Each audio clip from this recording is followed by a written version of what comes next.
Hey everybody, Chris with One Eye Blind Media. Well, figured it was time to go ahead and start the next video, seeing how I was so bad about not getting them done before. And today I have notes so that hopefully I don't ramble too much. So today's topic for after the stroke is called All Is Not Lost. A stroke is a pretty traumatic thing. And it can really scare the hell out of you. I know it did me. But if you try your best to stay positive and realize that people do come back from a stroke every day. I actually had a conversation with a lady the other day. Her husband had a stroke, and what affected him the most was, it kind of sucked that he couldn't do some of the things he liked to do, But what really bothered him is it was hard for him to play with his kids. Well, today, a little over a year later, he's back to playing with his kids, and he's actually playing softball now. People don't even know that he ever had a stroke. So you can get better. Just take some time, and generally it's time people don't want to waste. But it can happen. You will lose a little bit of your abilities that you had before the stroke, and so you have to work to bring those back. And it's a pain, but you can do it, and it can be done. I'm still trying to find new ways to do things that I was doing before the stroke, just so that I can start feeling normal again. Although I still have my issues, I'm trying. And you have to start looking at. If you know you're going to be going somewhere to do something, look at the situation before you would go and plan ahead. If you know, hey, we're going to go, to see a concert. Well, you know that you're going to be dealing with a crowd, so you want to be prepared for that. You're going to be dealing with probably, maybe slippery floors. Sticky floors, chairs, other things, whatever. If you happen to be one of those people who likes lawn seats in an amphitheater, you might be kind of climbing some stairs or a little bit of a hill. So just kind of pre-plan and know what you're going to do, and make sure you've got somebody there to help you if you need it. That's what your family is going to do. Your family is going to be there to help you. And they're not going to be able to tell you, oh no, you can't do that, because they're going to encourage you to do the things that you want to do so that you do get back to feeling normal. Because when you get back to feeling normal, they get back to feeling normal. I think I've noticed that with some people, they almost treat me like I'm going to break. I'm not going to break. But I also find that I think it's my responsibility to do things that will show them that I'm prepared and I'm ready for the situation, and that I'm not going to break. Because it makes them nervous, and that's completely understandable.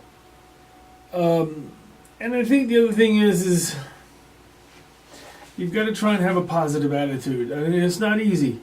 I think for me, I have a slight advantage with the stroke, that I lost sight in one eye a few years ago, well before the stroke, and I've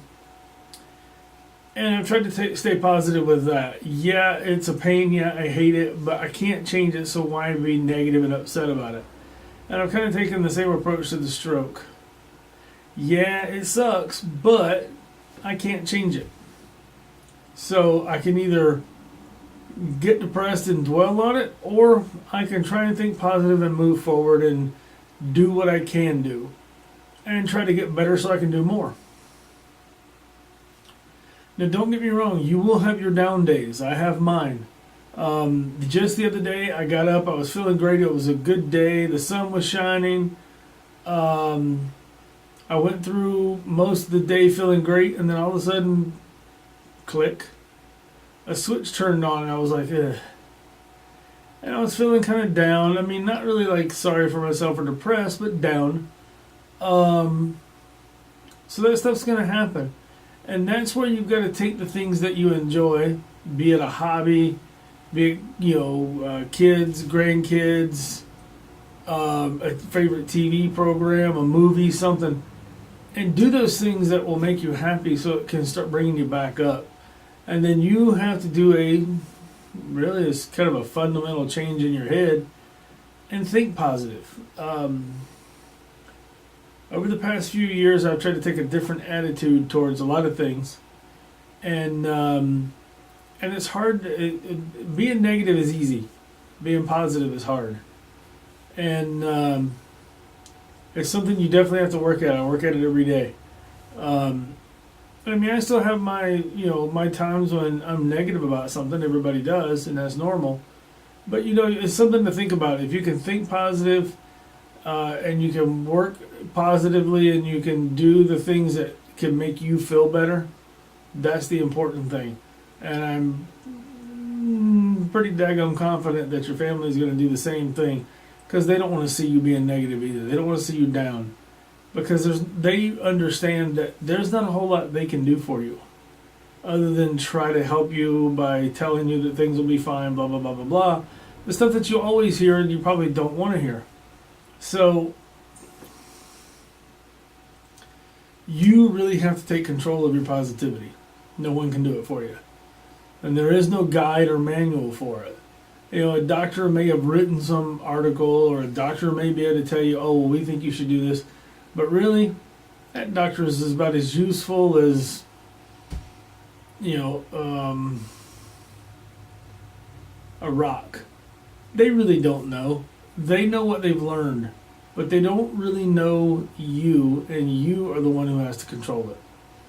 So I say definitely, that's definitely a thing to work on. I work on it every day. But I think that's pretty much it for this one. I mean, it's really like the title says, all is not lost. There's plenty of things you can do, plenty of things you will do, and it gives you something to look forward to and strive to do. A best example I can give is when I was asked to walk that girl down the aisle for her wedding. That was my motivation to make sure I could walk for that wedding without the help of a walker or a cane or anything. And what did I do? I busted my butt and got it done and walked her down the aisle. And it's weird. I wouldn't trade that feeling for anything else, because it was really nice feeling that I had accomplished something, even though it was for somebody else, which is an even better reason to do it, but I accomplished something that I wanted to accomplish. And so you got to keep those things in mind and try to move forward. As always, if you have any questions or comments, please leave them below. If you would be so kind as to click that thumbs up button and give us a like, and then hit the subscribe button and subscribe to the channel. That way you'll get to see all these videos and you'll be notified when they get posted. As usual, if you have any questions that you just want to email me directly, you can email me at Chris. Well, I kind of said that funky. You can email this particular address, Chris, CHRIS, at oneeyeblindmedia.com. I believe there is also a contact type thing on YouTube you can click that you can send an email from there. Or you can go to my website, oneeyeblindmedia.com. I do have a page on there. You're welcome to use that. And send us a note, tell us what you think about the videos. Let us know if they're helping at all. Whatever you get, whatever you want. We're pretty open here. But I think thank goodness, excuse me, I had my notes. I think that about does it. So I guess we'll see you in the next video. And to be honest with you, I have no idea what the next video topic is, but I might kind of rearrange a little bit and just decide the next one's going to be handicap parking is really not that great or that big of a deal. So until next time, and thank you again for watching.